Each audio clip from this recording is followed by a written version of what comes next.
Hey, what's up, everyone? How you doing?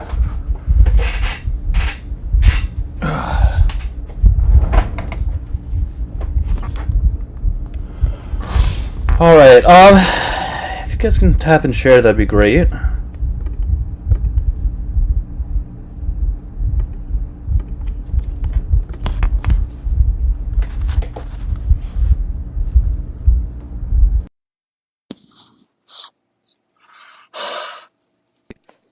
Hello. Hey, how you doing? I'm pretty good. How are you?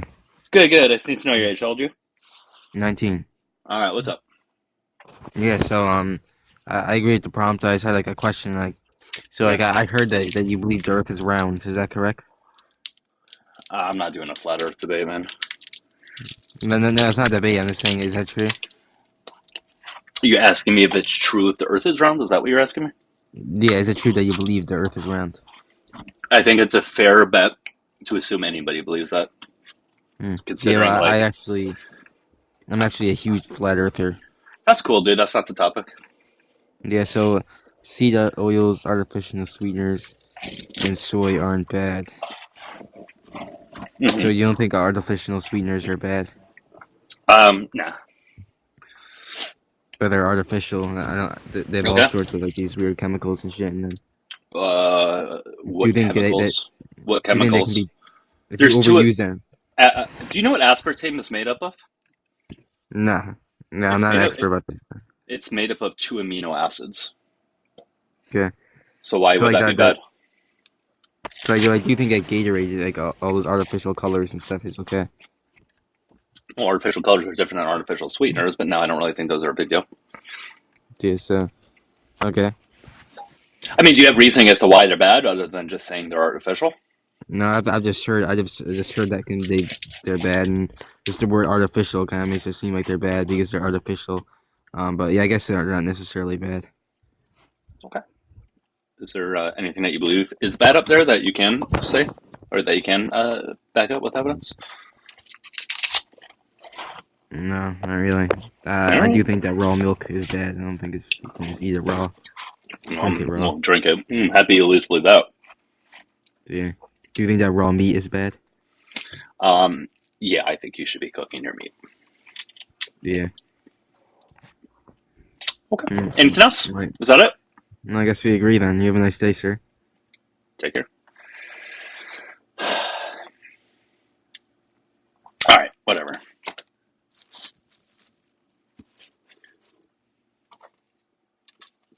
All right. Well, if you guys disagree with the background prompt, you can come on up. Um, I mean, Luke, are you saying that for ethical reasons, or are you saying that for health reasons, or both?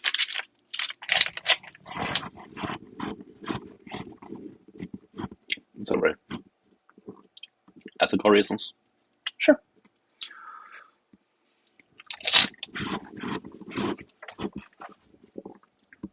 But you're not going to be able to convince people to change your eating habits necessarily on that. I mean, maybe potentially, but at the end of the day, someone's going to eat what they want to eat.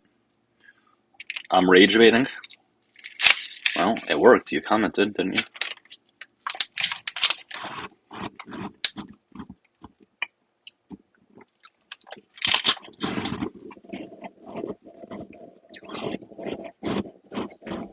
Is that one of those pop things?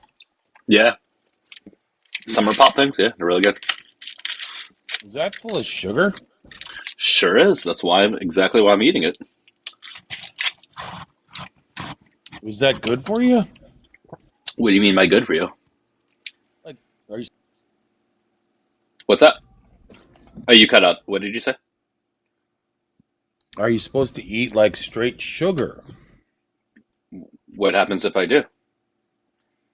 I assume eventually your pancreas gives out. Well, don't you think that's dose dependent? There's 50 Huh? calories and there's 50 calories in one of these, by the way. Yeah. So we're looking at about 12 grams of carbs or sugar. I don't think 12 grams of sugar is going to kill anybody. Now I am having three of them, but it's dose dependent when we're talking about sugar. You would is agree it's dose sugar dependent, right? is sugar addictive? I don't think. I think psychologically it can be. Oh, it's not an addictive substance. It's not a drug. By definition, Oh, it's not a drug. By its, by its, is by its very definition, it's not a drug. do they put sugar in foods? It's naturally occurring in some foods. Sometimes they put it in. Depends on the food. Sometimes they put it in. It depends on the food that we're talking about. What percentage of the grocery store you think has added sugar in it? Don't know. Well, would you think it's above 75%? I don't know. What are you trying to get at? I'm trying to get at your seed oil, artificial sweeteners, and soy aren't bad. Raw milk is. Okay. How are they not bad? Well, which one specifically? Do you want to talk about the cereals, artificial sweeteners, or soy? Well, sugar is put in foods so that you buy more of it. Well, sugar is not an artificial sweetener, so that's not up there. No, but in nature, right? Like, let's get natural here, right? Would there be a lot of natural foods full of sugar? It depends on the food that you're talking about. How about lettuce? Lettuce does not have sugar in it. No. Okay. How about beef? Beef does not have sugar in it, but fruits do. Okay. So Chicken? are you? So are you Chicken? saying? David? Are you saying fruits are addictive? No, that's a natural sugar. What's the difference? Tell me the molecular difference between natural sugar and sugar that's added in. Please tell me the molecular difference. Do you crave oranges? Do you mind answering my question? Did you just eat 3 pops? Do you mind answering my question, Why David? did you eat 3? David? First of all, you don't have any place to be talking about what people should or shouldn't be eating. We all know what you look like, so there's that for What do I one. look like? Secondly, if you're going to say that sugar is bad, you're going to have to tell me at which dose and in which context it's bad, okay? We can't just say sugar bad, therefore never have any sugar. In which context is it bad, right? Context Okay. is important, David. Yeah, sure.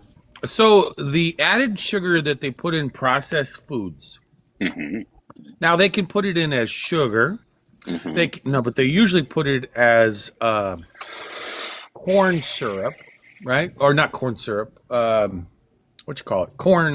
High fructose corn syrup? Yeah. Yeah, that would be in things like candies and soda, which we already know are going to be bad for you no matter what the sugar is. But the added sugars and other things aren't going to be high fructose corn syrup. hmm I just don't understand it.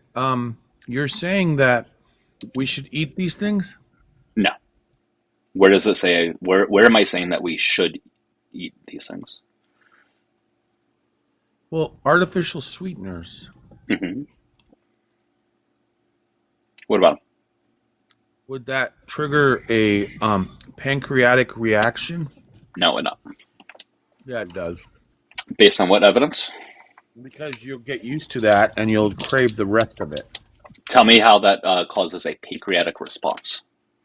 Because what happens is you eat up all the artificial stuff and then you'll go to the real stuff. Okay, so it doesn't directly do it then. And then what you'll need to do So it is doesn't directly do it then. then So you'll it doesn't become directly do it. diabetic. Well, no, David, that was a huge jump of logic right there. So you already admitted that artificial sweeteners do not inherently do it. Now, if somebody then gets cravings to have other sugar, indirectly possibly can, but the research shows that people actually don't eat more sugar when they actually introduce artificial sweeteners into their diet. What So research are you citing? I don't think you actually value research, so I doubt you're going to give a shit, but I'm welcome. I I'm don't happy think to. that research exists. That's fine. That's fine. I I can show think you that's it. That's I fine. think that's you talking out your behind. Well, it's not, David, but you don't know enough about this Well, show me topic. a You don't. doctor that tells But you that. but David, you don't know enough about this topic. You're only up here because you don't like Can me you and you don't show me like a my. But doctor's David, research study? David, this is the problem. You have to refer to doctors apparently to be able to get your information. When you can go to a Oh, doctor and get any. Hold on, oh. hold on, hold on, Scientific studies. hold on. There we go, David. Because you can get a Do doctor medical to you. doctors, are they into science? You can get a doctor to affirm anything that you want to. If you want to find a doctor that says that sugar is good, you're going to be able to find some doctors that say it. If you want to find a doctor that says sugar is bad, you're going to be able to find a doctor that says that, right? So referring to a doctor isn't necessarily going to be the best way of going about it. Now, sometimes you can go by the scientific consensus. That could be a good way. But at the end of the day, you should probably just look at the research, okay? So, because for Well, every what is doctor, research? for every doctor that you cite that values what you're saying, I can just cite the other one. So, What is research? well, in regards to what specifically? Isn't research just science? It's a form of science. Hmm. Right. So, are doctors, or do they study science? It depends on the type of science that they study. It depends on the type of doctor you're referring to. For example, if you're going to refer to a chiropractor Usually about around the nutrition, body. for example, if you're going to refer to a chiropractor about nutrition, probably not the best idea, right? If you want to refer to like a nutritionist Well, about first of all, that's nutrition, not a probably a real good idea. doctor. But I That, understand that that. would not be a real David, doctor.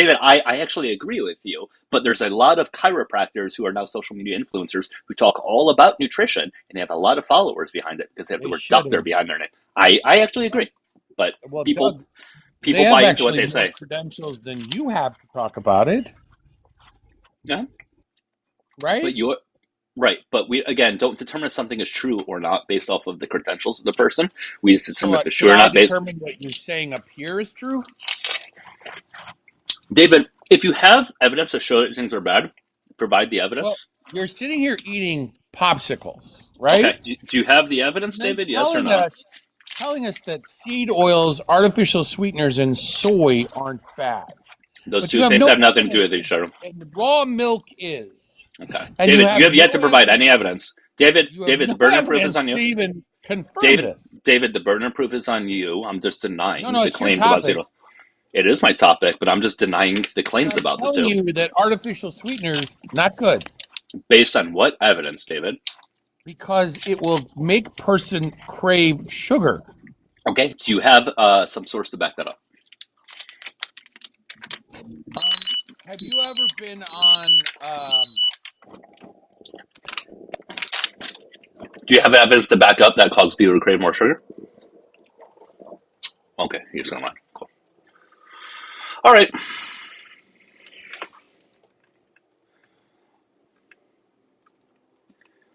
Hey, what's going on? Hello. Hey, what's up? Um, that got kind of heated. Yeah.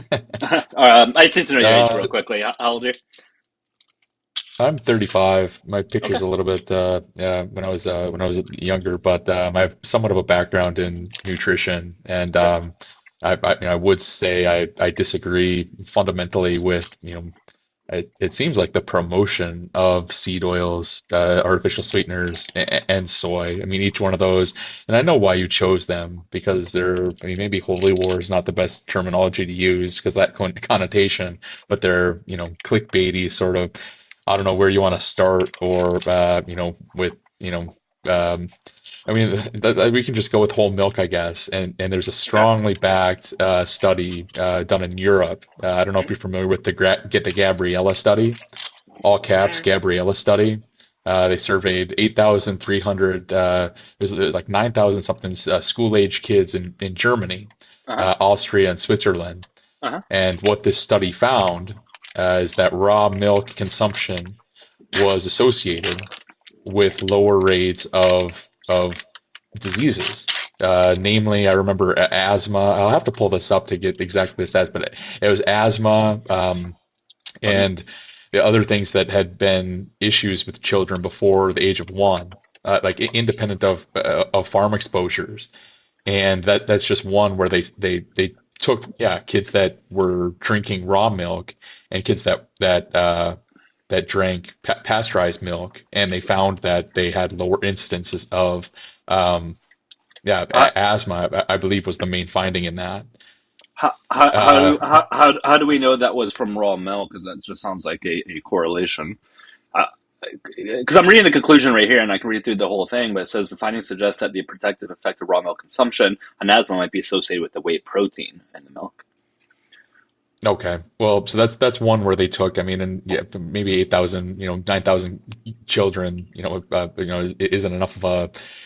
it isn't enough to look at, and there are, you definitely need to pick apart the research, but that's just one example. And then the pasture study. I don't know if you're familiar with that one, but it's a birth cohort of about 900 European children, which I should be pulling these up, but I studied this. albeit this was maybe 5 or 6 years ago, but there was another study, the Pasteur study, which looked at like 1,000 European kids, and that concluded raw milk consumption as well protects against asthma for school age kids, and has a beneficial effect that increases with time. And the mechanism as well with that appeared to be the whey What protein what fraction of milk, which is what's the denatured name? by heat. What's the name of the study? Pasture, all caps pasture, But there's Pasture. there's whey protein in pasteurized milk. No, you're not understanding. So the mechanism it tied to the whey protein fraction of milk. So that's denatured by heat. So something about the pasteurization process that happens with pasteurized milk affects the way that the whey protein is held, in milk. But the protein content's the same and the bioavailability is the same. Well, So it's not I'm not. about just the protein content. It's about Yeah, I just said the the bioavailability. molecules The before. bioavailability is still the same. Yeah, we don't see a difference with that. Bioavailability wouldn't change with Okay. that. Do I need to repeat myself? So, I No, mean, again, with this n- can no, we can look at the no. research more specifically, but the mechanism appears, it's tied to the whey protein fraction of milk, which is denatured by heat. So the process by which milk is pasteurized affects the protein. It affects that whey protein. So yes, the bioavailability, sure, like you 10 grams of protein, 10 grams of protein, but something. And again, this is the scientist. I'd be curious to actually talk to them. But what these studies are saying is that heated farm milk did not show the same protective effect um, as raw milk, which you're saying raw milk is bad. So that's just another. So I've given two studies now against Well, that. no, well, you haven't. Um, Hold it. No, you haven't. You haven't. You gave a correlative study that does not show any cause and effect whatsoever. That in no way it shows that. Okay. And the other one that you said about whey protein, you have to be able to show that the end result of that whey protein in pasteurized milk is going to be less beneficial on that versus raw milk, right? Because that's what we care about at the end of the day, right? Real world results. So unless you have research to show that somehow the protein people get from pasteurized milk is just far less optimal, I guess if you want to use that word, than in raw milk, then I don't know if you have a whole lot to back that up with. Well, again, two And studies that we looked and at a we lower incidence rate of asthma. And I mean, but okay, maybe they weren't right, tens of but you thousands of said kids, but still. sure, but you said you have education in this field and stuff like that, so you should know what a cohort study is, and you should know that a cohort study does not show a cause and effect. Sure. Nonetheless, I mean, these are studies that have done. I mean, you asked, But it what's doesn't some mean any. research I in know, this but it regard? doesn't mean anything though. You just citing something doesn't make it true, right? Like we have to care about what the research actually suggests, and if it doesn't show a cause and effect, then what you are trying to say isn't isn't upheld. Okay. Now, if you want research on my end, I can show you research where they looked at specifically people who had raw milk versus pasteurized milk over a 5 year span, and when they saw that there was a significantly greater chance of getting E. coli, Listeria, Salmonella, and things like that from raw milk versus pasteurized milk, I can show you that study if you want. Okay. Well, I mean, it would as well depend on the source. And there is, it can go Yeah, both ways. And I'm there's an sure that there's, there's an 840 times greater chance of getting an illness from pasteurized or raw milk versus pasteurized milk. So, despite it only being consumed by 3.2% of the population, it causes 96% of the illness is caused by contaminated dairy products. okay. And what source then how do they control for the source of the raw milk? Because not all raw milk, as would know, isn't, it depends on the cow. What's the source of, if a I cow mean, that's exposed to disease isn't going to have the same raw milk as, a cow that, is treated differently. I mean, yeah, but by especially the as we very know nature, in sure, India, but the very nature of it, Indians. but the very nature of it being raw milk is you getting microscopic amounts of feces and blood in there, right? So that's why we pasteurize it to get rid of those things. Even no matter how clean the cows are, that's still going to be the case. Well, I mean, the process in general, where the cow is, and the process is related to getting milk. I mean, there's, just like there's certain restaurants I won't eat at because of the cleanliness standards. I mean, where that cow is I being dealt with. But regardless, even if it's taken This care of in the best way possible, the chances are still significantly higher, though. And there's no added benefit to raw milk either. Like I don't understand the obsession with it. There's no benefit. There's only drawbacks. according to who? I mean, according to all the research, I like it. What benefits would be outweighing all these increased chances of getting an illness? Well, so why would you need to take something that, is just existing as, I mean, they haven't had pasteurization forever. Humans have been raised on, I mean, of course, breast milk Okay. isn't pasteurized, It doesn't need to be. but It doesn't need to be because you're not shitting on breast and pissing and bleeding on breast and then having the breast milk. So yeah, it doesn't need to be pasteurized. well, again, it probably goes back to the source, right? I mean, some breasts probably uh, Last time I checked, when yeah. a woman is breastfeeding her newborn, there's not poop and blood and all that on her breast while they're being breastfed. So Okay. And so are you just completely putting aside raw milk consumption before the age of 1 to 5 being associated across nearly 10,000 kids, several studies, and as well I found here a meta-analysis that takes you know what a meta-analysis is, right? I hmm don't know if you went to school for these things. Yeah. So pooling 8 studies across 12 publications was associated with reduced asthma, wheeze, hay fever, allergic rhinitis, atopic sensitization, and the effect held for children on farms and rural children not on farms, indicating it is independent of other farm exposures. okay, what's the name of the study? So, I mean, What's the name of the study? that is synthesis by, I've got it up here. I wonder if I can just short link it for you. It's, You can just give me the PMID or whatever.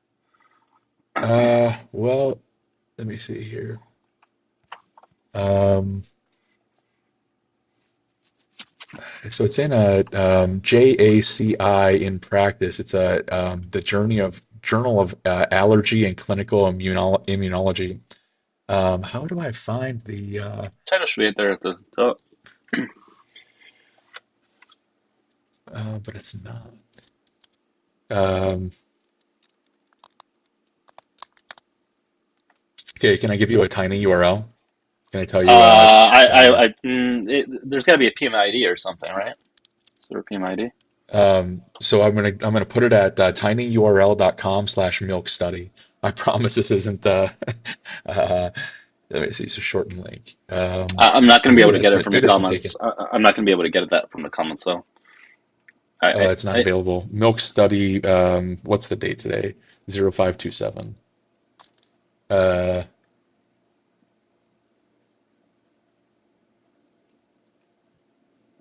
Hey guys, keep tapping and sharing if you can, please. If you can send in a heart me as well, that'd be great. And if you disagree with the prompt, hit the request button. yeah, so I've got it. So tinyurl.com/milk study 0527. Tinyurl.com/milk study 0527. And that's going to pull up a Journal of Allergy and Clinical Immunology study that, again, is a meta-analysis of 8 studies, thousands of children showing I, lower incidence rates of I don't. these diseases. That's not coming up when I type that. I have a hard time believing there's not a title at the top of the study. Okay, I got it. Yep, I got a title now. I don't know why it wasn't rendering, but now I went through the tiny URL it rendered. It says the beneficial effect of farm milk consumption on asthma, allergies, and infections, Beneficial. Hold from on. Hold on. Hold on. meta-analysis. Hold on. Hold on. Hold on. Beneficial effect of what? Farm milk consumption on asthma, allergies, and infections from meta-analysis of evidence to clinical trial. Okay. All right.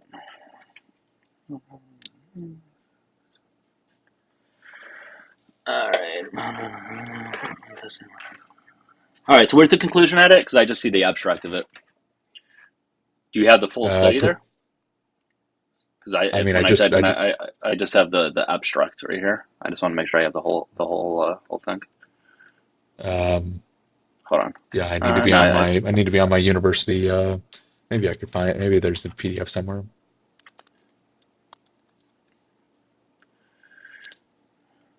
This looks like Science Direct.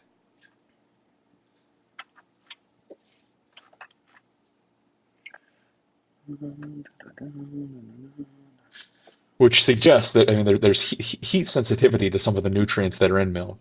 Um, Well, what nutrients are you saying that are getting burnt off or heated off or whatever the case is that would be Milk associated with those vitamins, things? Like what vitamins?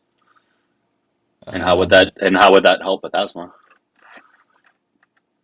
B12, C, folate, thiamine, and for the asthma aspect, it looks like they're zeroing in on again that whey protein fraction of milk, which is But what there's denatured by but heat. it, but there's still whey protein in milk though, and even if there was a little bit less, that wouldn't make the difference between getting It's asthma or not not. that I mean, but it's not that it's making it less. It's degrading it. What do They you seem mean to by see. degrading it? What does that mean in real world Yeah, effects?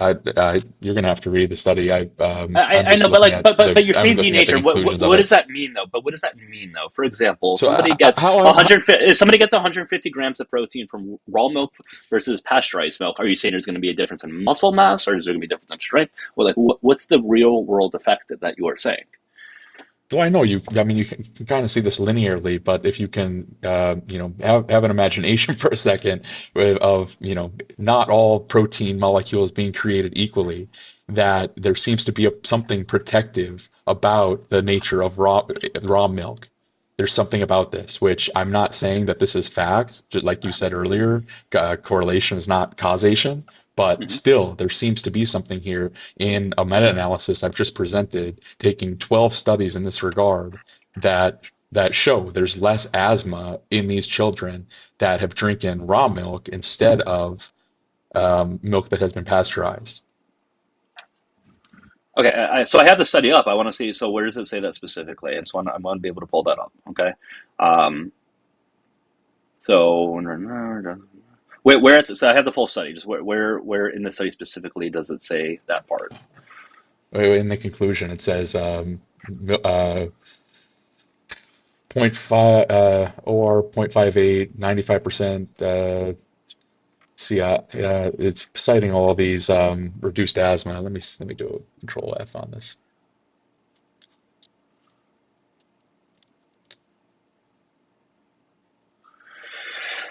Right. This seems to be looking at minimally processed because I'm reading the outlook part here. It says regular consumption of minimally processed milk instead of industrially processed milk with long shelf life would be attractive to prevention because it is simple, acceptable, and easy to implement without major lifestyle changes. From a scientific point of view, however, further research into underlying mechanisms of the farm milk would be highly desirable. Subsequent trials might assess the protective potential of the various components of cow's milk. Um, But it looked like it was all. It looked like it was. They're looking at minimally processed milk. Well, so it says the effect of farm milk consumption is independent of other farm exposures, and it's a key sentence because it directly counters it directly counters a common critique of prior raw milk studies that the benefit is really just the farm environment, being animals, microbial diversity, less pollution, etc. And this meta-analysis shows the asthma effect held in rural non-farm children too, um, which it explicitly says consumption of raw milk and raw milk products is strongly discouraged. What was that last part you said?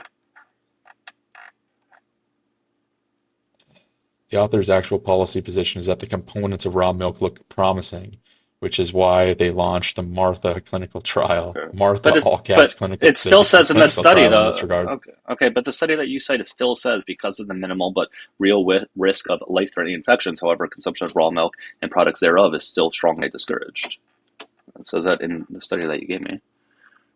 But the ingredients of, or not ingredients, the uh, consumption of raw milk products, the components of raw milk look promising. What components? What components? Oh yeah, again, read the study. I have it. Yeah, I have it. It says it said it's discouraged in the study that you gave me. But I mean, that's not the whole story of it. It's still saying that the components of raw milk look promising. Looking at the meta-analysis of, again, Okay, but all of these what specific 12. component? What specific component? Because you pointed to vitamins. Okay, vitamins don't cause people to get asthma or not. Okay, so it wouldn't be Like I that. said, the What specific? protein. Okay, so protein is causing people to have asthma, and you can't get whey protein anywhere else. You have to drink No, raw you seem to milk. be misconstruing. Again, do I need to restate this again? Like I No, know you no, are kind of no, having an no, issue with no, this, but no. It's I have an issue with it because you keep restating the same thing over and over again, but it's not having like application at all. Yeah, in fact, it's not having an application. What I'm saying is you're insinuating that it is the whey protein that's denatured, and therefore that's why people are having asthma and whatever the hell it might be. Okay, you can get whey protein from many different sources. Why does it have to be from raw milk? Even assuming what you're saying is true about the whey protein. You can get I mean, I'm whey protein from many other, and you don't even have to have whey protein. Whey protein is a great source of protein, but you don't have to have it. There's other great sources of protein. But so in my specific case, so I mean, I've raised my kids on raw goat milk. There's a farm near us that provides this, and so it's something that as well. I believe that the risks are worth the small risk that there is something contaminated in the milk. As well, I believe that the bacteria in it. I don't have time to look up the studies in this, but I believe there's protective elements within raw milk where the small risk of getting an illness, it's worth it to take that risk because of the additional protective qualities of raw milk. And It's like an I said, 840 times countless. greater chance. An 840 times greater chance is not a small risk. And you're not Oh no, telling me you're what the not going to benefits get are. it from pasteurized milk. Like you're not. You're just. I'm sure it's really high difference because. But how big is 840 times of hardly anything? I mean, once you've pasteurized milk, you've shocked it. There, and so I Shocked believe it. that and as these studies are showing, there's some protective qualities of that raw milk. But you're not telling me what Albeit, it is. And in fact, just I'll go in 2 seconds. Serena, thank you for the 3 on Venmo. Says, I don't think the guests can comprehend that if the risk outweighs the reward by a significant amount, really any amount, the logical conclusion would be not to take the risk. Thank you, Serena. I really appreciate it. W. Serena, I would agree. Go ahead, Infectious. What's up, man? Okay, just real quick here, reading through the article that you presented to us, Cole. This, for one, is not a study.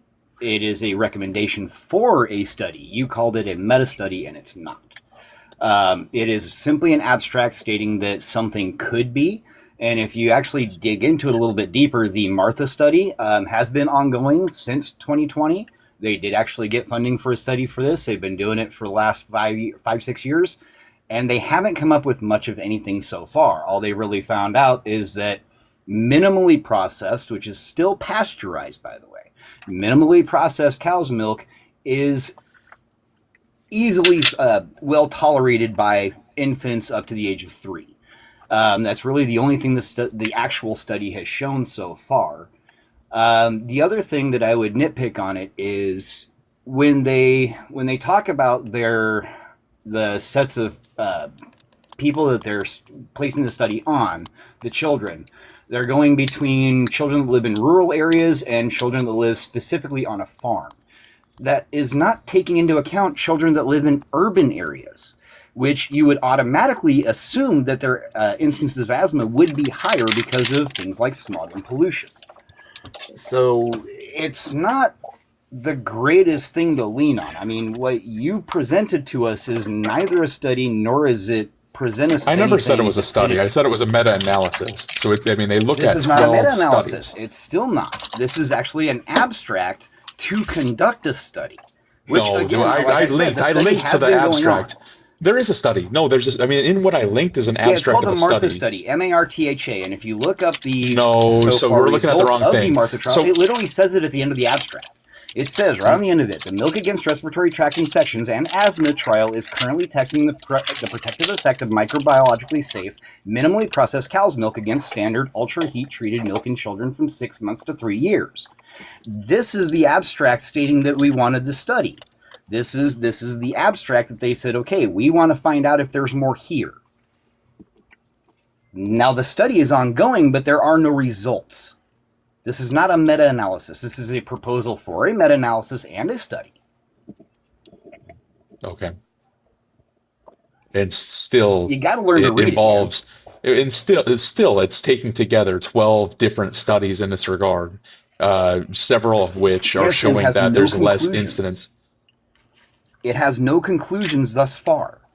That's the Okay. important part. You got to the part to where they said, let's do a study to see if there are any conclusions, and you didn't go far enough to see if the study had concluded and come up with any definitive Okay. resolution to it.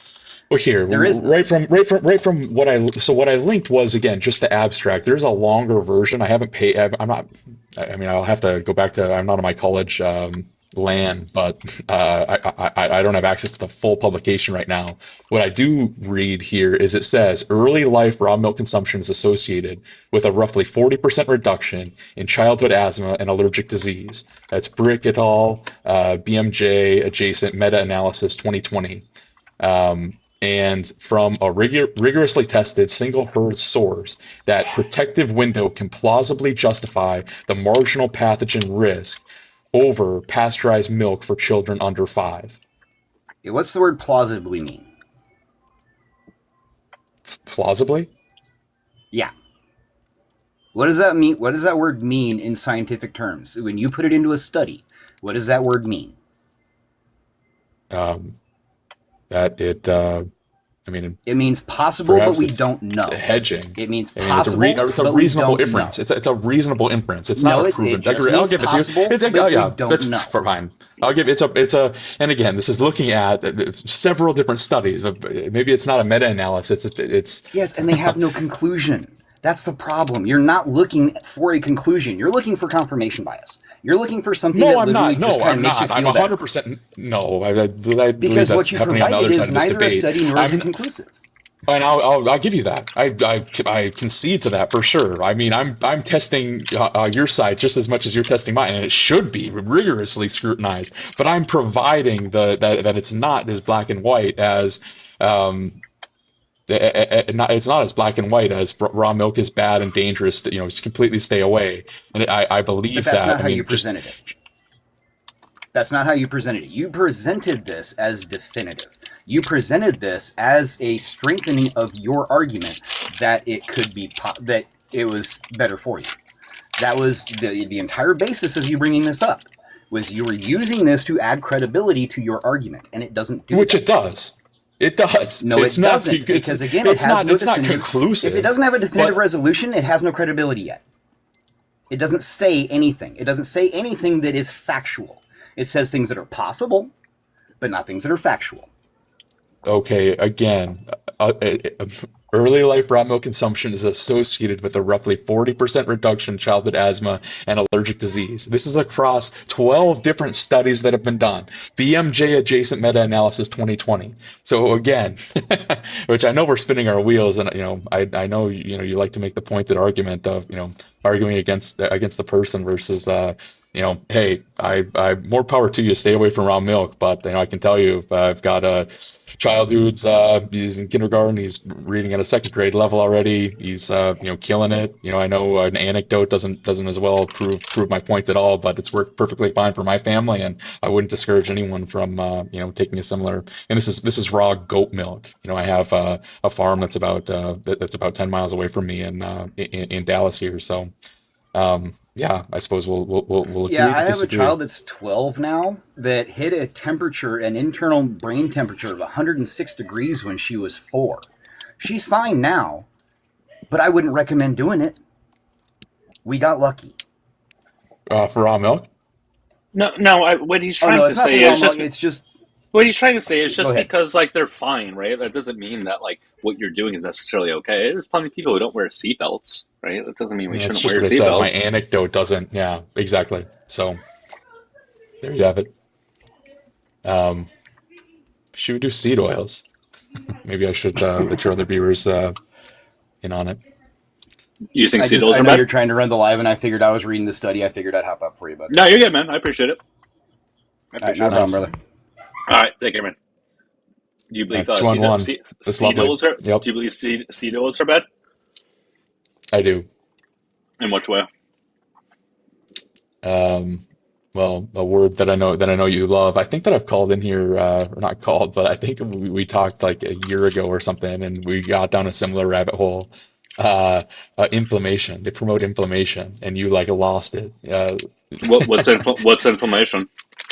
Exactly. Yeah. What is it? Um, What is it? yeah. I don't need you to crash out over that again. What But is inflammation? What is inflammation? I mean, it comes from like an inner heat. You know, it means a heat in the body. A what? A heat in the Which body? a That's like what? a chronic. I mean, inflammation. I'm saying the word, but there are several studies. I mean, are you familiar with the Minnesota coronary experiment? Yeah, I'm Um, asking you what it- inflammation is, though. I just want to know what inflammation is first. That's it. I just want to make sure you're not using a buzzword and you know what it is without googling it right now. I mean, I was going to look up I was going to look up the medical definition, which I have it up now. I mean, I consider it like a heat, like you have a bruise and there's inflammation, but I mean, Uh, it's a response to harmful stimuli is a medical definition of it. okay. How does it cause inflammation? Well, I mean, you asked for research, and are you familiar with the Minnesota coronary experiment, which is Yes. What? it's a So strong what about? piece. It's a strong piece of evidence. So the intervention group had a significant reduction in serum cholesterol compared with controls, um, and they took two groups. One that was exposed to corn oil and corn oil margarine, and one that didn't, and looked at mortality as a hard endpoint, not just cholesterol. It was a double-blinded, published in BMJ, like a top-tier Yeah. journal. Yeah. And So there's so two huge found issues a with that study. Number one, there was a 22% 75. higher risk of death. Number 22% one, higher risk of death. number one, there was a 75% dropout rate from it, and two, they replaced saturated fats with trans fats. No fucking shit, they're going to be unhealthier. That's not what we're talking about here. No duh, trans fats will make people unhealthier. We already know that. Okay, so you don't like that study that looked at corn It, oil and corn oil margarine? it's not that I don't like it. You're not listening to my words. We know trans fats are bad. That has nothing to do with seed oils. Why use a study that replaces it with something that we're not talking about, and then say the So thing that we're talking? What you're saying is this thing is bad, but in this study they replaced it with a different thing. I just said corn oil. I mean corn But I oil know, but and there's trans corn fats. oil We're not margarine. sure which contain trans fats, and we all understand trans fats are bad. That's not what we're talking about in relation to seed oils. Okay, then what are we talking about? I mean monounsaturated, saturated, Monounsaturated, polyunsaturated. mm-hmm. Yeah. So if you look at studies where they replace saturated fats with those, people get healthier. And vice Compared versa with the to inverse. When they because replace not all saturated seed fats oils with, are created yeah, not all seed oils are created equally either. I right. mean, canola isn't the same as safflower, isn't the same as Mm-hmm. you know, the rest of these oils. Some are some promote inflammation more than others. Right. So what specifically about seed oils do you think causes inflammation? Well, they are highly processed, and similarly to how we were talking about with raw milk, there's um, a changing of those molecules that happens under extreme heats that they are subject to in the manufacturing process. I mean, these are less foods, more like out of a robotics factory. It's Frankenfood, really. You know, when you look at the extreme heats that these are engineered for, and this is one example of a study. I mean, perhaps the trans aspect of it isn't something that I've um, you know But looked too closely at. I mean, I'm just seeing here that why don't you it pull up cites a corn study? oil. So I know, but I mentioned margarine, which contains trans fats. But why don't you say a study in which they replace specifically, say, like animal fats with a seed oil, or saturated fats with mono or polyunsaturated fats? Why don't you look at those? because those don't say what you're saying at all. Well, again, they're not all created equally. I mean, even within, Would they look at something like various ones? canola oil, Any of them? Just give me one of them. Any of them. which is, there's one oil compared with. Just give me one of them or any of them. I'm just asking you. What you're doing is you're saying, well, there's so many, therefore I can't give you any studies. Just give me one. That's it. Just give me one, and then we can go from there. That's it. Well, I mean, canola oil. I mean, canola oil is one, and you'll see on the label of many of these foods, it's just they say Okay. canola oil or safflower oil or sunflower oil or there's this long list, and that's just because um, from fat content, however the regulation works, they don't have to put exactly which one if it's about the same weight makeup in the list of ingredients, and they can source whichever one is cheapest at the time. Okay. But So do you have a study where they are giving people canola oil and they compare it to people who have like butter or animal fats or anything like that? well, I mean, I suppose I would need more time to look for that. I'm not encyclopedia of studies, but I mean the biochemical theory is linoleic acid converts to is it how do you say that? I can see the word in my mind, but I can't pronounce it. It's like ericidontic. It converts to AA. Linoleic which converts to another one, which is a precursor to Yeah, I got pro-inflammatory you. I got you. eicosanoids. Okay. Therefore, more seed oils, is more inflammation. That's a sort of a textbook argument, if you will, which is subject to scrutiny as well. You can Sure. look And at that's a the good conversion being, yeah, good theory, but unfortunately, when we look at the outcome-based research, we don't quite see that though, right? Like mechanistic data and research is fine, right? But if it doesn't play out in outcome-based research, then it's not really applicable, right? Like, because when we look at the research where they give people seed oils, especially compared to things that contain saturated fats, we actually see less inflammation, all else being equal. okay. Well, all right. Let's just I'll give that to you as far as these, even though these things are highly engineered, and I'm highly suspicious as well, and I don't have studies to back. I mean, these are still a marker of ultra processed food, and reducing them is a. First of all, you're off screen. I agree. They're often Sorry, found in can all. I agree. They're often found in processed foods, but that's not a seed oil problem. I think yes, we should be minimizing processed reducing foods. them is a sure.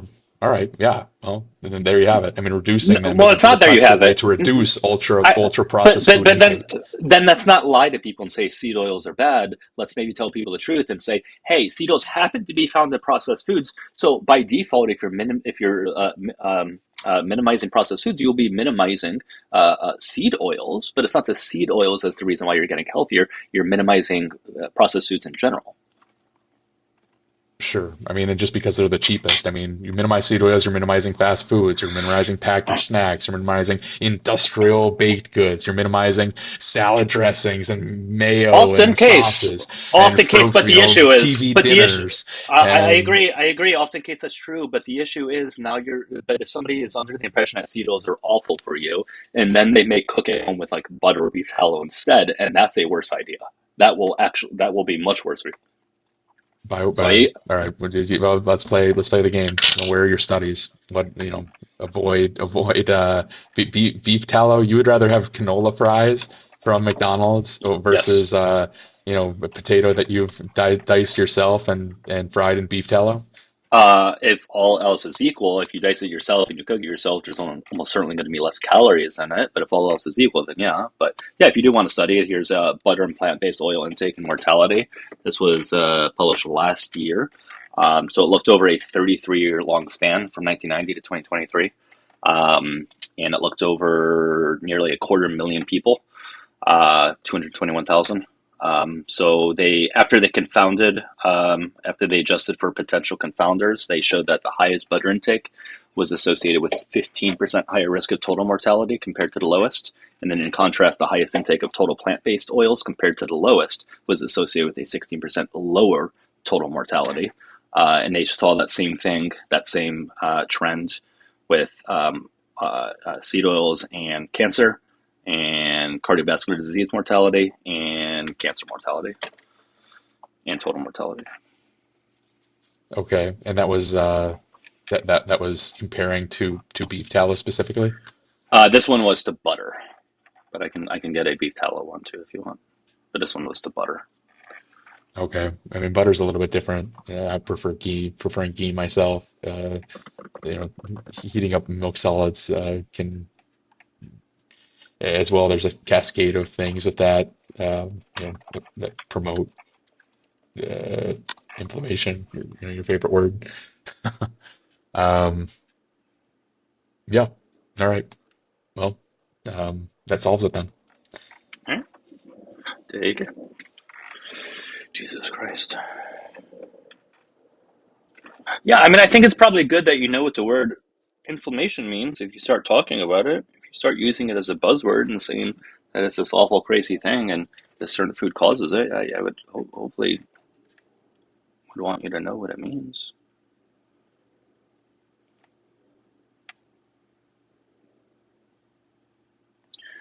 Anyways, all right, let's get to the next one, guys. We're looking for ops, okay?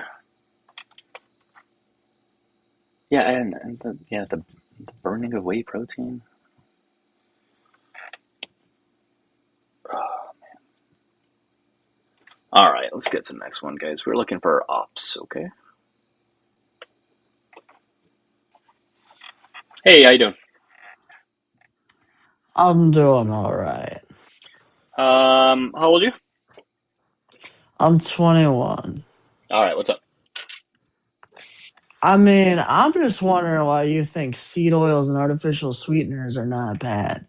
Raw milk is probably one of the healthiest things you can drink. As someone who does drink raw milk, I have seen a boost in my testosterone. First off, I've seen a boost in my From raw milk? energy. From raw Yeah, milk? Okay. yeah. Raw What milk study? boosts your testosterone What study did you conduct to determine that A, your testosterone actually went up, and B, that it was specifically from the raw milk and no other lifestyle factors? How I did you mean, the conduct that fact, study?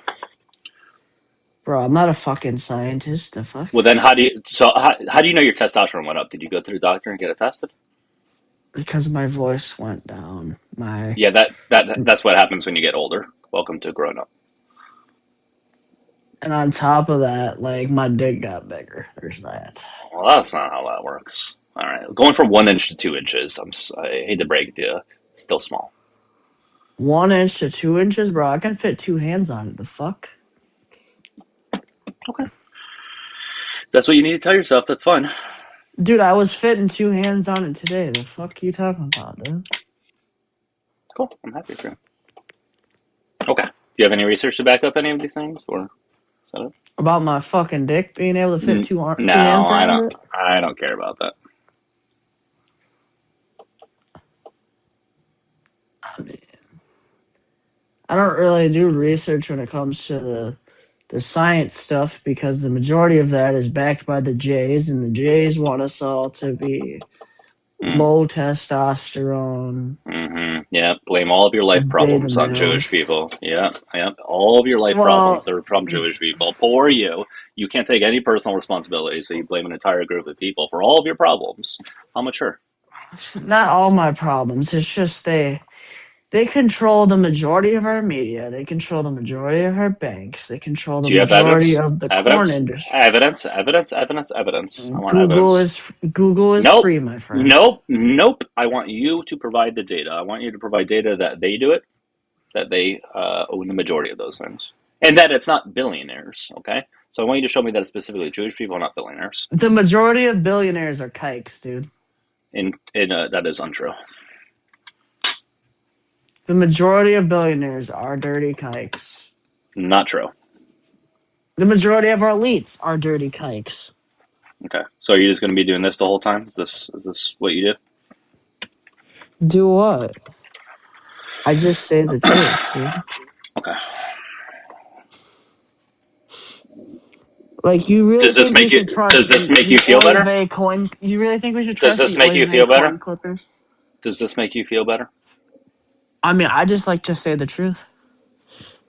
Okay. I don't think you know what truth means. You're saying what you believe. Just because you believe something, that doesn't mean it's true. A lot of people believe the Earth is flat, and you probably do believe the Earth is flat. It doesn't mean it's true. I mean, the Earth being a marble is kike propaganda. So yeah. You're so edgy, bro. No, it's not being edgy. It's just It being is.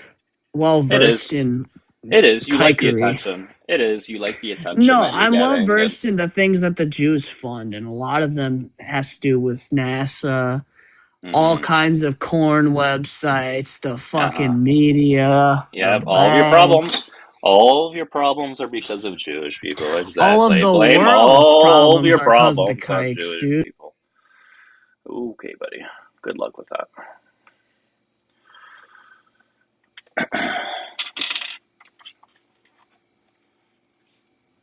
All right. Does anybody else want to come up that's like not an incel?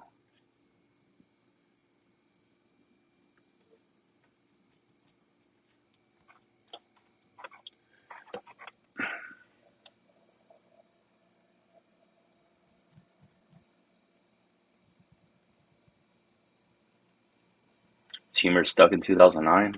Way before that. I haven't heard that word in a long ass time. I didn't even know that was a word people still say.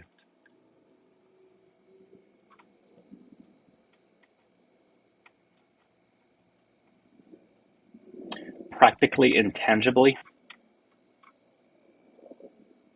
Nice. Well, gee, if you want, you can come up and we can talk about it.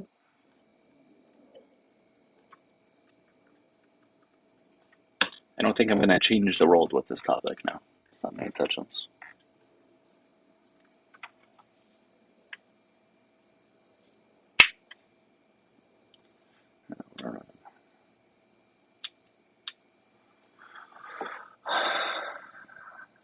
Alright, well, OG, you can come on up, otherwise I'm not going to respond to you anymore. Alright, anybody else, if you disagree with the background problem, hit the request button at the bottom. Oh, whoever called in from the tube, you can call back up. Or I can just call you back, I guess. I'll call you back.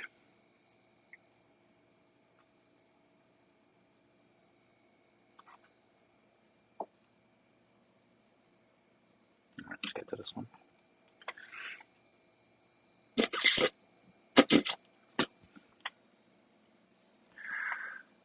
Alright, they're not there anymore. Alright, let me call the person back from YouTube real quick. If you guys can tap and share, that would be great.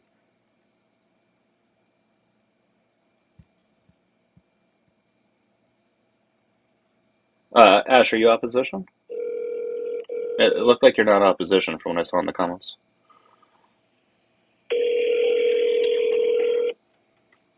Alright, I'll get to you in a second then. Let me see if this person answers.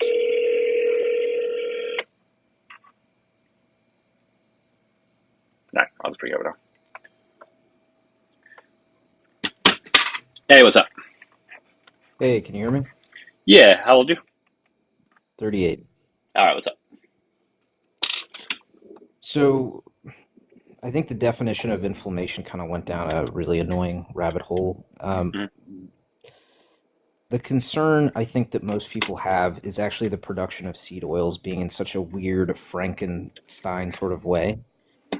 I find that obviously we think that unsaturated fats are going to be healthier than saturated fats and trans fats. That's a given. I think they're concerned about the chemical processing, which, again, a lot of that gets taken out when they go through this. But they're mixing in chemicals that are known carcinogens when they actually are making oil out of seed oils as opposed to avocado oil and olive oil. For some reason, those people feel that that's just a safer alternative to saturated fats and trans fats, which I get. I think it's the process that really bothers people, and they're worried that there's some sort of contamination with these carcinogens like hexane and benzene that are known to cause cancer when they're actually processing seed oils and they're trying in high doses, sure, but they are all completely evaporated out to correct incredibly insignificant doses, to which it shouldn't be a problem. Yeah, they've shown that if you do enough QC, that's not going to be there, but there's always going to be that fear, right? where you're like, okay, I have something that I know can cause cancer, and then I have Boar's Head who can't even clean out the fungus of their deli meat factory. So I have to trust this corporate entity to make sure that they hit QC targets every time to make sure I don't get leukemia from you guys screwing up your processing one time. I'm not saying that, that's not, I'm saying that if you do it correctly, you shouldn't be afraid of it. But the idea that that goes into the process, I think there was like a viral YouTube video showing the process of actually the creation of safflower oil and canola oil and all of the seed oils that really scared a lot of people and said, why am I even taking a chance with this? Unfortunately, they went to things like beef tallow and butter, and then they went to just straight up saturated fats, which was Yeah. obviously shown to be absolutely terrible for one's health, especially when it comes to cardiovascular health. Mhm. The other thing that people are citing, and what that other guy was trying to do about omega-6 fatty acids and talking about eicosanoids that actually are the downstream like creation of the breakdown of omega-6 fatty acids when people bring up seed oils. Yes, that is associated with local inflammation like prostaglandins and what we use things like aspirin and COX inhibitors for. That is what that is for. And so people say, okay, well, if I'm getting more of these literal localized inflammation compounds, and obviously I should get more inflammation elsewhere. But that's silly for many reasons, because systemic inflammation has multiple different avenues that it can come from, not just eicosanoids and not just prostaglandins. And guess what? Your body has enough to counteract the little bit that you get from that I don't think that that's the issue, but it still is going to scare people when it comes to So are you seed oils. are you saying omega sixes do cause inflammation? Was that what you're trying to say, or they don't? Canonically, it absolutely does, but I think that's what scares people, because it absolutely does lead to eicosanoids, and that is associated with inflammation, and it's part of the prostaglandin family. That's literally what we give aspirin for. That's literally what we give ibuprofen and COX-1, COX-2 inhibitors to counteract that entire inflammation pathway. There's multiple different pathways of inflammation, by the way. This is just one of them, and it's Right, but we usually don't more see, local.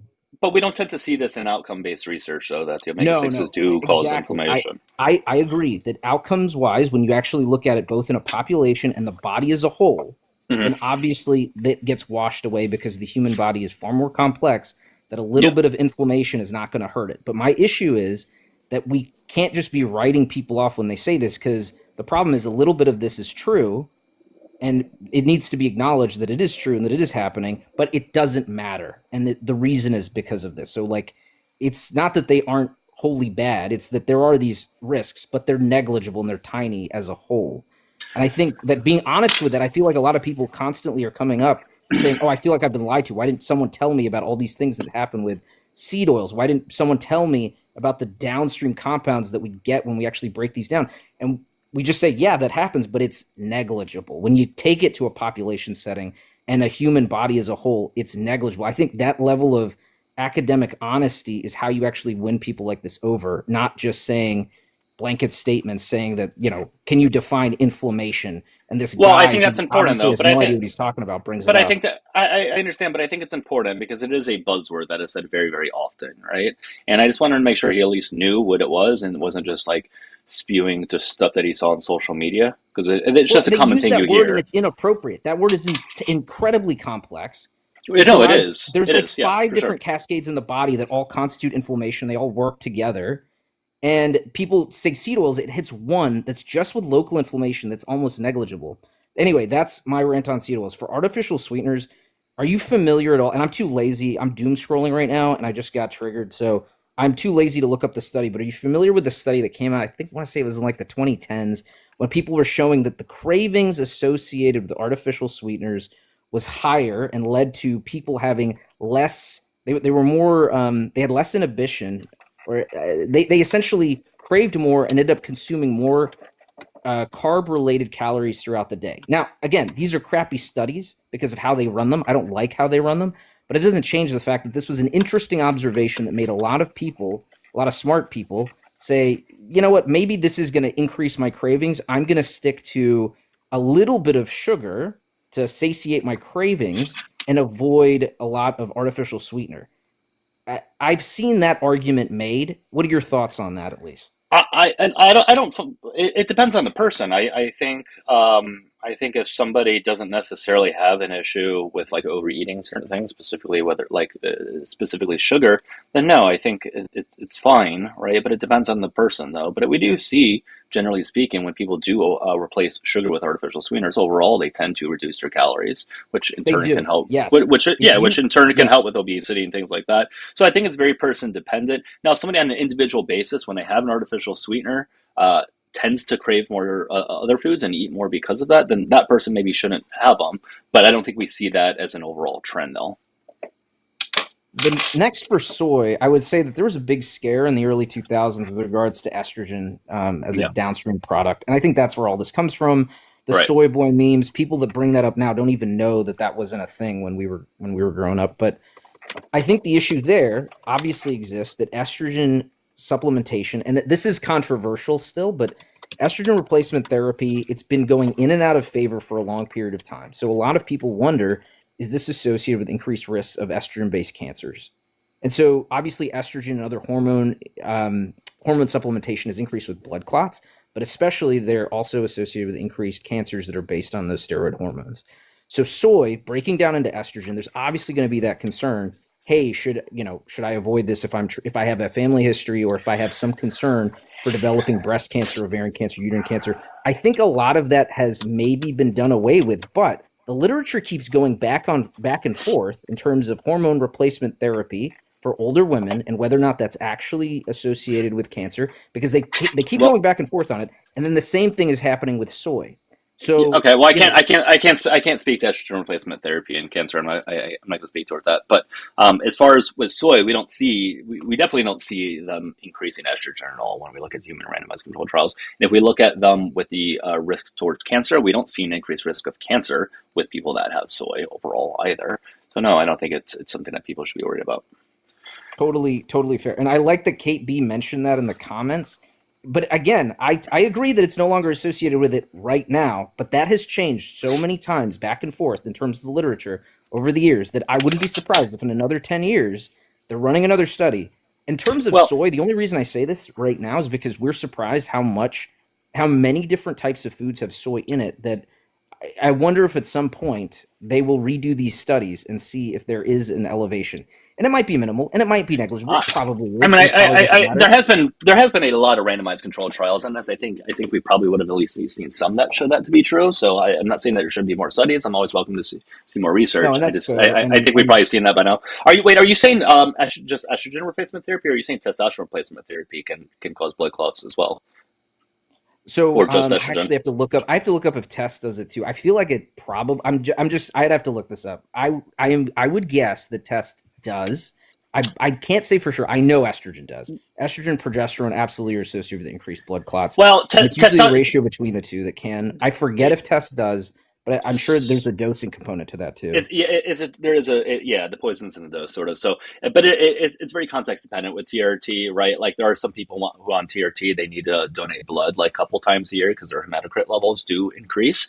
So I think if somebody's not on a good protocol with TRT, like their dose is not correct for them, or they're not doing it correctly, or they're not watching their blood work carefully, then yes, there can be some issues that arise. But when we see that people who get like relatively frequent blood work and they take care of themselves, TRT actually for men can actually help reduce risks TRT, if you stay of a lot of within the things. limits, totally reasonable. My concern is I'm concerned, and I'm pulling this number out of my butt.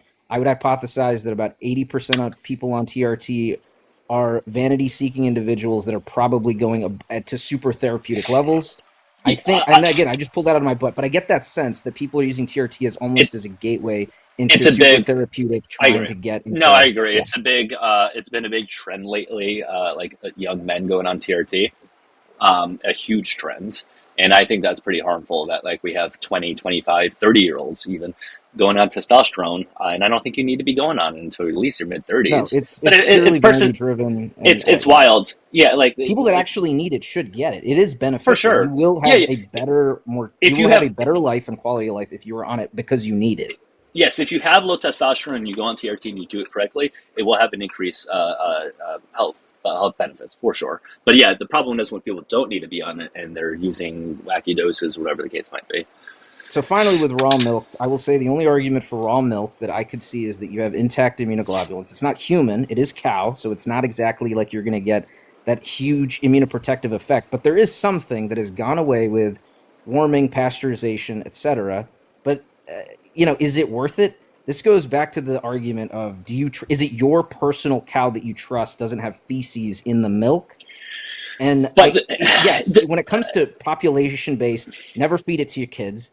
Don't get it yourself. But if you own your own cow and you have a Bessie in your backyard that you trust, there is a small theoretical benefit. Is it worth it? I don't know, but I feel like condemning people that do that have their own personal cow is also a bit rough, where they themselves are like, taking care of the milk probably far better than some corporate unknown faceless entity that they have to trust, who again, okay. we get What would be listeria the outbreaks benefit? constantly. What would be, well, hold on, two things. Number one, I'm going to ask what would be the benefit. And two, I'm not saying people, I think people should be able to do what they want with their body. If somebody has a farm and they have cows and they want to be able to drink raw milk, fine, go for it. I'm not going to stop you. I'm not going to try to stop you. I think people should put what they want in their body, as long as they're properly informed. But what benefits were you talking about? You said there might be The small benefit benefits is with it. small and minimal. It would be the fact that the only argument I could see is you're denaturing proteins when you heat up the milk. And the only proteins that I think would be helpful beyond any sort of essential amino acids that you're going to get, and you can get it plenty of other ways, would be intact immunoglobulins for some sort of immunoprotective effect. But I'd say that's like a weak argument that you make, but I see that all the time. I will say this. People say that all the time, and I can sort of say, okay, I won't condemn you for doing that, but don't feed it to kids and don't sell it to anyone and only give it to yourself because you already know the risks, et cetera, et cetera. Again, this is coming from someone that, like, growing up had a personal cow that, you cleaned yourself. But I don't think that it's a good idea in a population-based setting, and I certainly wouldn't recommend selling it. There's a lot of weird things that happen when you go to that level. Yeah, no, definitely on an overall basis, we should certainly not give it out by any means. But all right, well, there you go. okay, all right. Well, hey, I appreciate the conversation. Okay, all right, take care.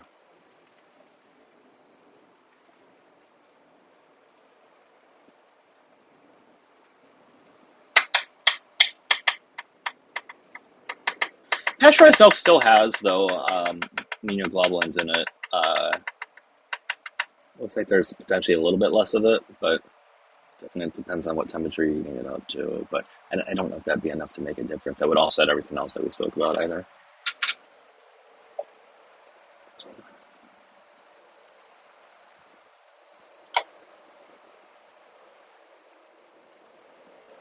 I called somebody back from YouTube, and then they texted me saying, "Who is this?" How do you not remember? I thought you fucking called me 5 minutes before. Fuck this rain. Way too goddamn loud.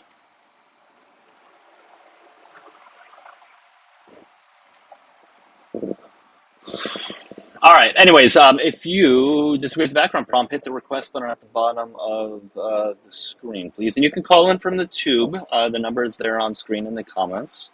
Make sure you call on in if you want.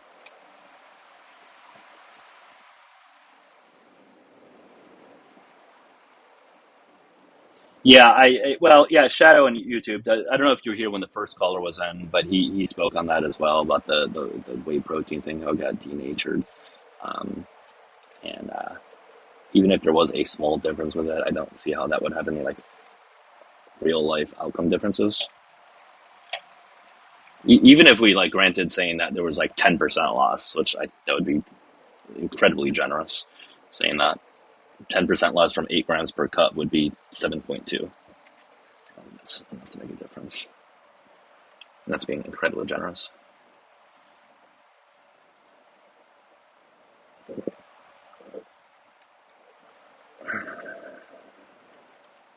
Fry wings in tallow? Why would you do that?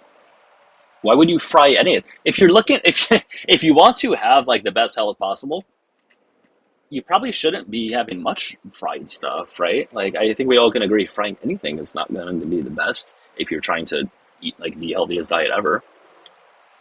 So whether you want to fry it in butter, beef tallow, whatever the hell, it's still going to be problematic. You're good, Ash. Do you guys hear the rain? I mean, it's pretty loud. I have my noise canceling things on, so I can barely hear it. But when I pull this off, it's really loud.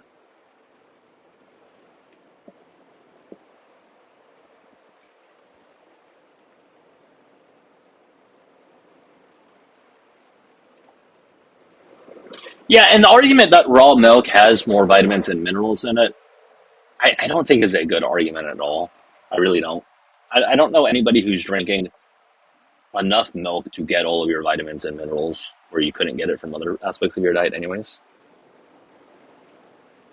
Like, people act like that's the only place that you can get vitamins and minerals from, and you cannot get it from any other food source.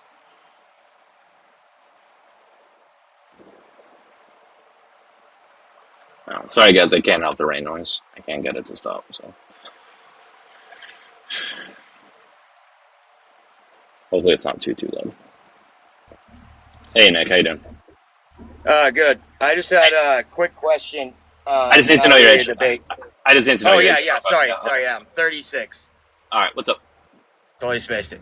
I just heard you say that, to be as healthy as possible, you should avoid frying and completely. And it just made me think of my morning breakfast that I always have is 3 eggs and avocado oil right on the stovetop. So I was wondering if that's probably not the healthiest choice. Felt like it was kind of like a healthy. Well, I don't think you're frying. It doesn't sound like you're frying. Oh, it. It's not. That's like deep frying, right? Yeah, that's what you I'm mean. talking about. Yeah, Oh, like deep okay. fried. And I'm not saying you can't have anything deep fried if you want to be healthy. I'm just saying. Obviously, I was just. Obviously, it's something you should probably not make like the entirety of your diet, even fried stuff. Right. Yeah, I was just saying I fry my eggs in avocado oil like every morning for like the last 2 years. So. Yeah. No, you're good. I was like, oh no. Avocado oil is great. No, that's all good. That actually sounds really good, actually. All right, cool, man. That's really what I didn't even think of deep frying. I was just like, man, I thought I was being pretty health conscious with this breakfast option here, and maybe I got something wrong. No, you're good. No, you're good with that. Sounds good to me. I mean, it depends on the context of your diet, but sounds good. Yeah, overall, yeah, I totally get it. I'm kind of a health nerd. I get it. Yeah, but I always appreciate your content and Thanks, man. watch your lives all the time, man. It's cool, good man. entertainment. Thank you, Nick. All right, I hope you have a good one. Okay. Yeah, you too. You said your asthma went away when you stopped using seed oils. I would love to have you come up so you can talk about that. Typically, we see asthma, on average, tends to get better over time anyhow. We often see. Not to mention, what mechanism in which seed oils or taking them out of your diet, how would that fix asthma? What would be a plausible mechanism for that?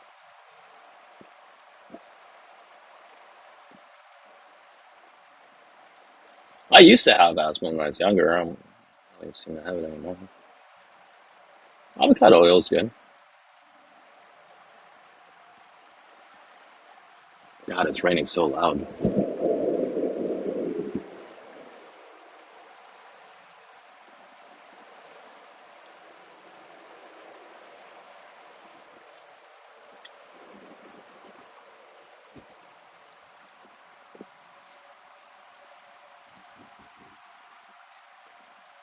Keep tapping and sharing, everybody, if you can, please.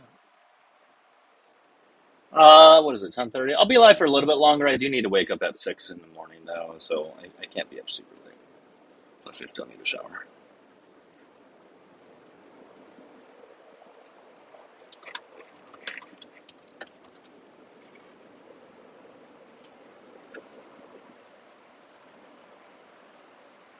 I don't know if I've ever had avocado oil, at least knowingly. I mean, I'm sure I've had it, but I've never, myself cooked with it.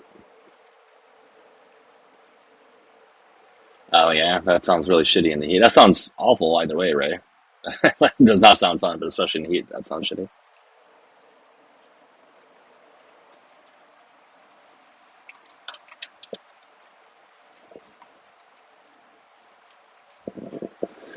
Ah, man. That's pretty good. Butter tastes way better. I mean, butter tastes good. I mean, I'm not gonna sit here and say butter doesn't taste good. I just think that's not something we should probably be cooking most of our foods in if you're going to be cooking with some sort of oil or whatever.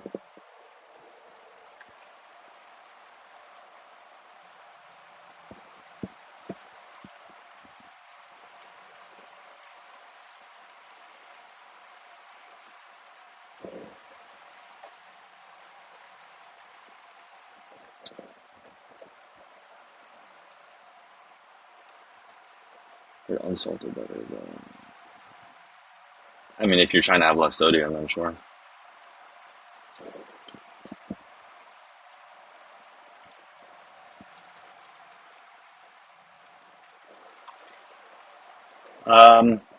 People in YouTube, again, there's a number. I don't know if that person's still watching, but I called you back. You're welcome to call back the number.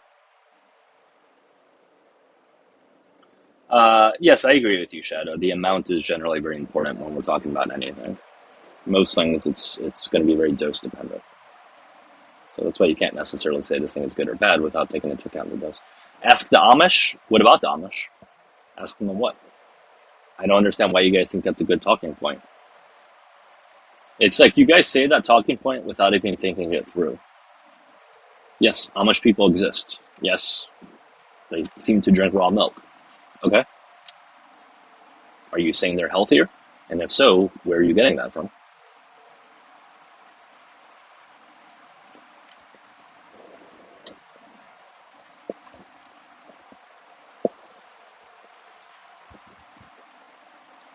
Like, I just don't understand why you guys think that's a good talking point.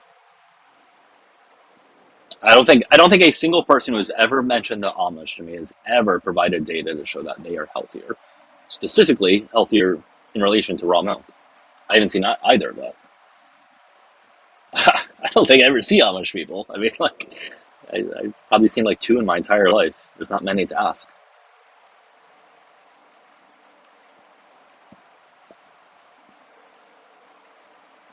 Well, you do need fat. You do need dietary fat in your diet. You cannot go without dietary fat. The only macronutrient you can go without, which I still wouldn't recommend, would be carbs. But and yes, you can survive with it, but it's not. I just don't think that's a good idea for most people. Really.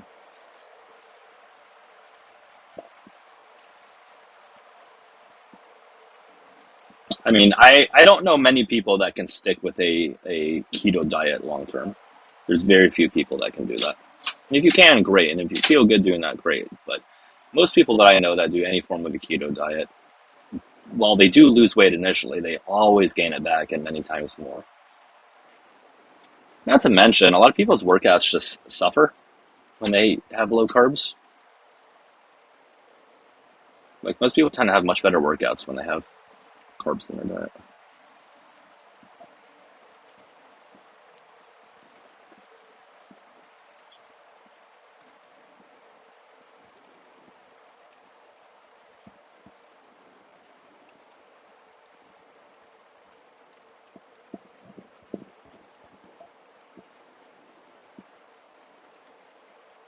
God saved Trump again and again and again. Oh, too bad. People overdo protein, your body can only utilize so much. That's true and not true. Your body can utilize all the protein you ever give it. The question is, what you're probably referring to, can you utilize it towards building muscle? And no, at some point there's going to be a cap to it. So, yeah, no, I have much better energy, much better workouts when I have carbs. My workouts suck without the carbs. But yeah, there are a lot of people who overdo their protein, but that's not the general population. The general population tends to underdo it. Only people that tend to overdo it are like gym rats, bodybuilders, etc., who many times do take more than they need, which I've seen.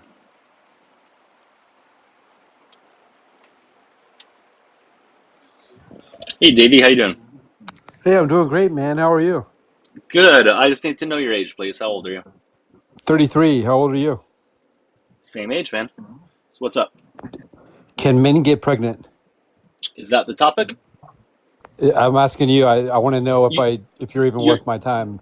you're welcome Can to ask men that, but get pregnant? that's not the topic. So can you I know stick to the you're a topic? bit, okay, so you can't answer the question, huh? It's not the topic. Can men get pregnant? Not the topic. Okay, so you're embarrassed to answer, or you don't know? Not the topic. Come on, man. Can men get pregnant? Yes or no?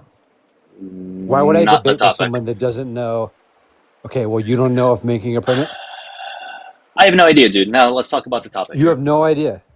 Dave, Why would I talk to you? Dave, you're not gonna You're bait me into demonstrated talking. that you're Dave, you've you're not gonna demonstrated that bait you're me not into talking. smart. Dave, you're not. Dave, if you don't know enough about this topic, you don't need to come up and try Okay. to do this weird mental Can gymnastics. men Like, get pregnant? Yes or are no? seed oils bad for you? Yes or no? You told me first if men can get pregnant, and then we can talk about seed oils. Dave, you're not running this live if you don't talk about this topic. See, I'm this is the kicking you. problem with you people. Yeah, the problem is you're a fucking idiot who can't stay on topic, who are obsessed with trans people, and you think about their genitals all the time, even when it's not the topic. Yeah, it is a problem with you people. You guys are utterly obsessed with them. Davey, you're not coming back up. You're only going to come up if you promise to stay on topic. Okay? That's it.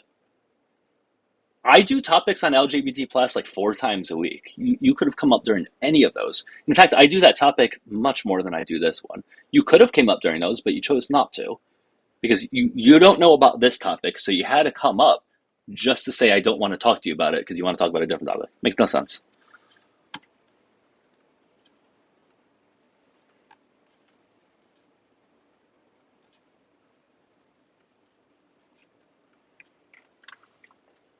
So as long as you promise to stay on topic, we can talk about it. But I have a feeling you're not going to know much about the topic.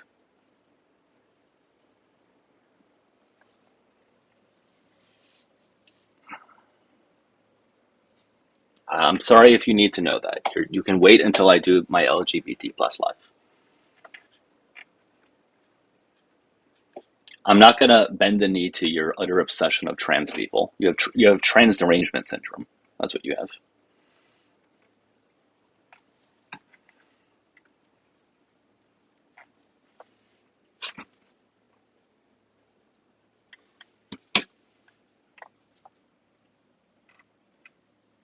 So, Davey, I understand you can't talk anymore because you're muted. So if I bring you up and you mention anything or ask anything about trans people, my finger is going to be on the disconnect button. So the moment you mention, I'm just going to kick you. So you might as well not. You're going to talk about Okay, the topic? raw milk is good. Okay. Seed oils, Why? artificial sweeteners, and soy are bad. Okay. Why is raw milk good? You literally, your mom produced it for you. Remember? Or sorry, your dad. Was it who gave birth to you? A man or a woman?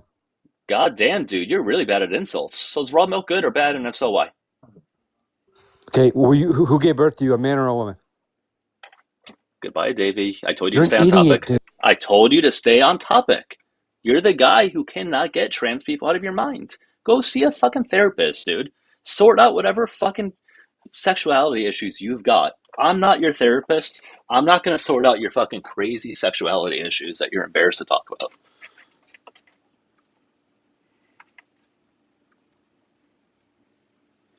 Like, that's not my fucking position to do that.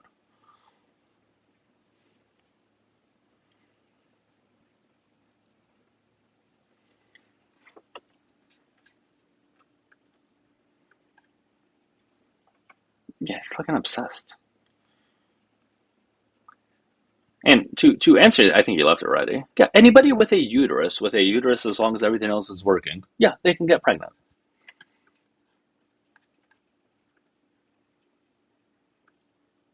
It shouldn't be that hard of a concept to grasp. If you have a uterus that's properly functioning and everything else in conjunction with it is, then yeah, you can get pregnant.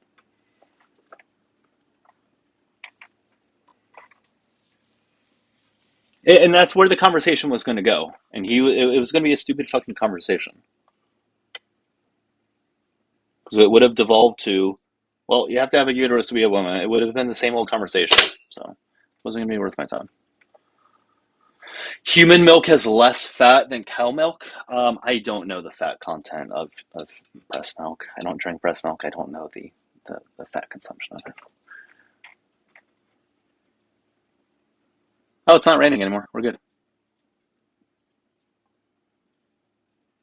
No, the volume from you guys actually comes through the iPad. For the longest time, I thought it came through here, you guys hearing me, but it comes through there, which makes sense because when I go over there, you guys can't hear me as much. I don't know. For the longest time, I thought it came through here.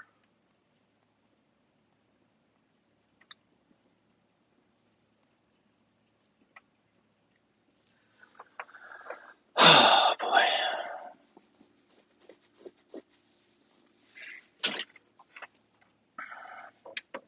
No, the iPad's working fine. This is my second day in a row of getting only 2,000 calories. I just can't seem to do it. Only 118 grams of protein, too. There's no way I can get 1,000 calories in now. That's not going to happen. Hello. How's it going, man? Good. How old are you? I'm 25. What's up? We were talking a couple of days ago, and I was telling you about how I've been drinking 4 gallons of raw milk for 4.5 years now, and I've had 0 health complications. Cool. And you that kicked means me. That means it's not bad? Yeah, it's not bad at all. So if somebody's been smoking a pack of cigarettes a day for 10 years and they don't have lung cancer and their breathing is fine, does that mean cigarettes aren't bad for you? Cigarettes are terrible. What nutrients are found in cigarettes? I'm glad we agree. So we agree that if you do something, if you don't have negative side effects, that doesn't mean it's bad, right? Necessarily? There are Right. essential nutrients found in raw milk. No, You I could think you're literally missing. survive off of it. You could literally survive Luke, off of only raw milk for a very long time. Luke, the analogy went way over your head. You said because you've been drinking raw milk for 4 years and you're not sick, therefore it's not bad. Now I said, what if somebody's been smoking Well, I every day told for... you that Hold it on, cured my termitis, Luke. And if somebody's been smoking every day for years and they're not having cancer or anything like that, you wouldn't say, well, cigarettes aren't bad, right? So just because you're not sick or having gotten issues from it doesn't mean it's not bad. I'm not saying every person, every time they drink raw milk is going to get an issue. That's not what I'm saying. And you know I'm not saying that. How can it possibly be bad? Well, when you have small amounts of feces and blood, which come from the cow when you milk it and you don't pasteurize it, yeah, you're going to get potential issues from that. Now, you're lucky you're getting survivorship bias, but I wouldn't push the envelope. Blood is the life fluid. How could that ever be harmful? You know? Yeah. Do you do understand what the elites do, right? They drink it. It's literally the best thing you could ever ingest for your body. It makes you feel euphoric. Sure it does. I mean, that's just the honest to God truth. I mean, when it comes to getting your nutrients. Do you think this is funny? Do you think this is funny? I do think it's kind of funny that you think that. I think it's kind of funny.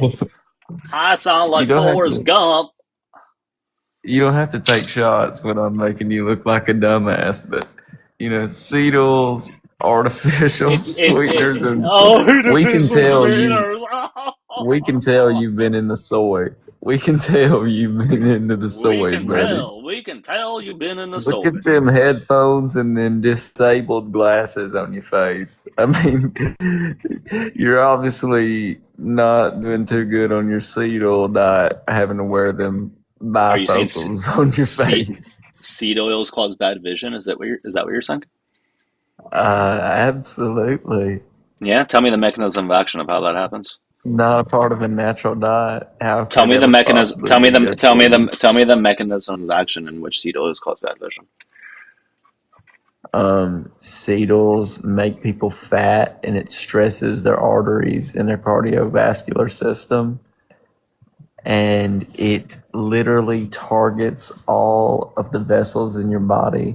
Therefore, it is targeting the tissue directly in your eyeballs.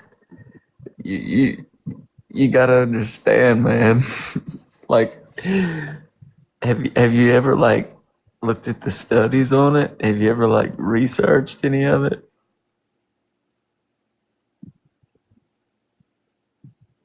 Okay.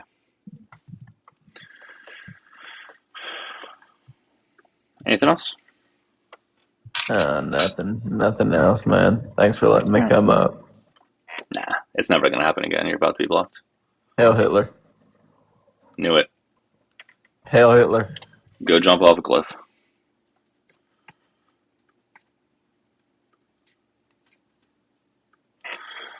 All right.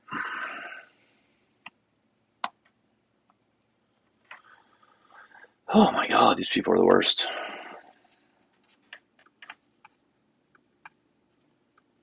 Speaking of that, I was on Facebook earlier, and this guy, I was just looking through posts, and this guy left a comment saying the stupid Holocaust denying bullshit that they love to say, saying that like only 271,000 died, but we wish it was more. So I clicked on his profile, and stupidly enough, the guy left his fucking phone number on his profile, his work number. I guess he works for himself. Otherwise, I would have reported him. But so I just decided to fuck with him over text.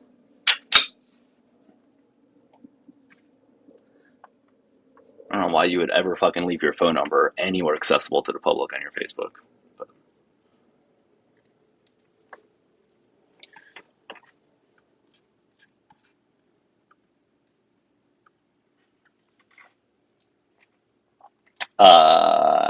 Yes, bold face. Well, the funny thing is, after my initial message to him, he said, "That's a tip." Yeah, he did say something. He said that's a typical thing a fat N-word would say to what I said to him initially, and I just responded saying, "You hate so many different groups of people, you can't even keep track of which ones you piss off the most." And then I blocked him afterwards because I just didn't want to continue it. But that must be exhausting, hating so many different groups of people that you can't even fucking pin down which one is talking to you.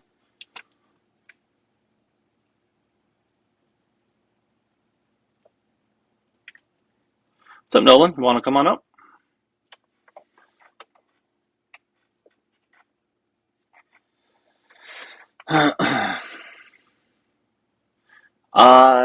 No, I mean, I don't know how you wouldn't realize he posted his phone number. I mean, it was a post saying something about his job. I forget what his job was, but it seemed like he intentionally did it.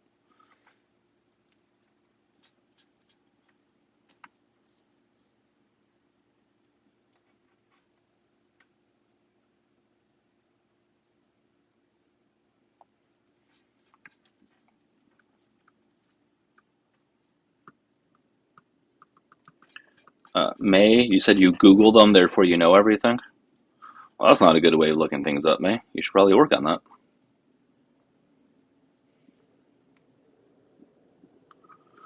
That explains why you don't know much about this topic, because you just decide to Google things, and that's how you get your information. I would know very little, too, if that's all I did.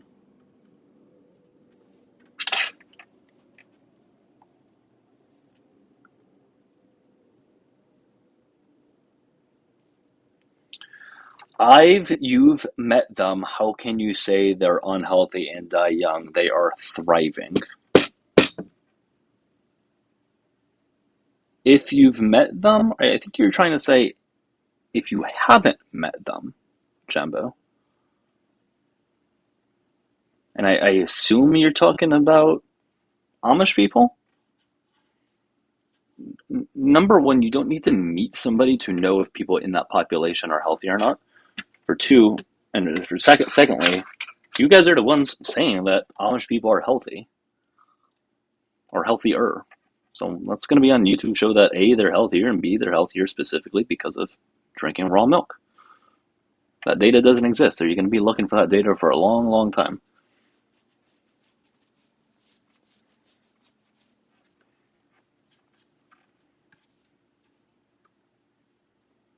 We know a few things about Amish people. We know that they are on their feet a lot more than the average person. We know they take about 4 times more steps per day.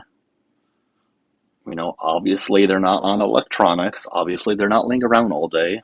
Obviously they're fucking doing a lot of handiwork type stuff all day. Right? So if there were to be any health benefits, I think that would be the obvious reason as to why that would be the case.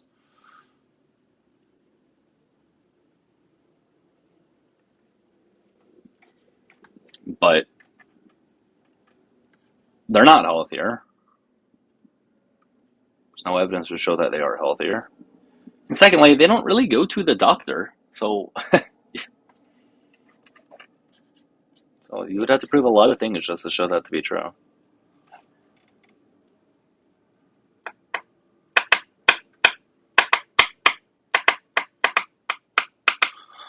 That's a good health plan there, Jimmy.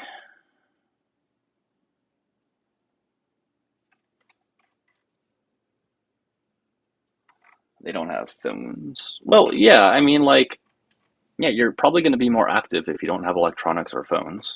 Like, I think that is pretty obvious. Yeah, I mean, I don't know about their the health of their teeth, their dental hygiene, but that would make sense.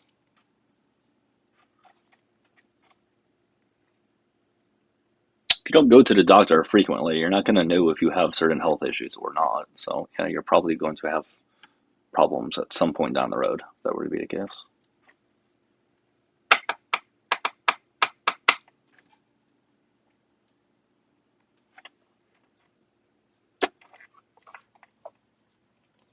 All right.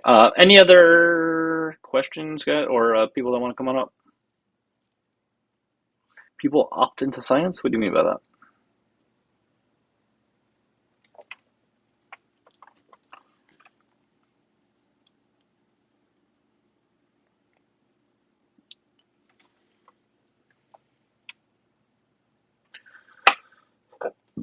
Oh, man.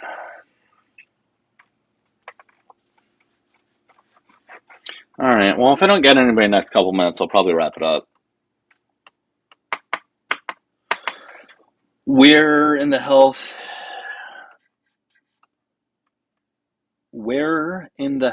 that he get Amish from?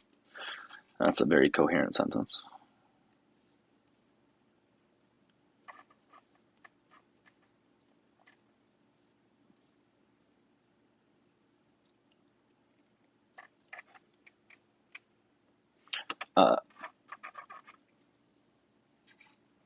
Does he intentionally misread everything he's looking at?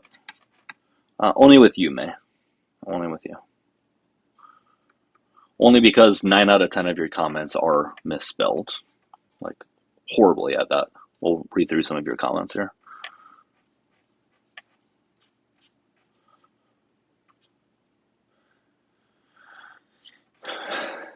Look how matty he gets when he's wrong. Nice. Spelled everything wrong. Where in the hell that he get Amish from? Nice. Offering very good arguments there, buddy. Especially these are pretty ice-cold takes. You are only going to get contrarians. I don't know what you mean by an ice-cold take.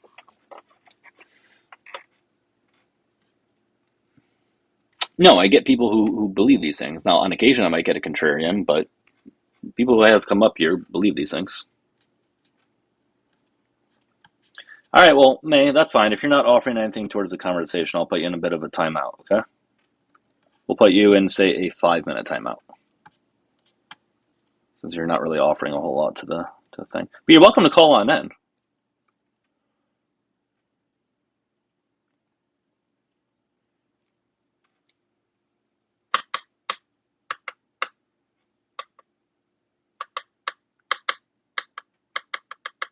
All right, well, make sure you guys subscribe if you enjoy the live, and on TikTok if you guys can give me a follow. But I am going to wrap it up, though. I got to shower and head to bed. But I appreciate everybody watching. If I'll be live at some point tomorrow, I'll let people in Discord and all that know if it's like a political topic. As I said, I don't really announce when I do these topics in Discord or whatever. But you can put your notifications on. So on YouTube and TikTok, you guys put your notifications on, and do join the Discord and bulletin board if you guys want as well. But I will hopefully see you guys at some point tomorrow. Hope everybody has a good night. Okay.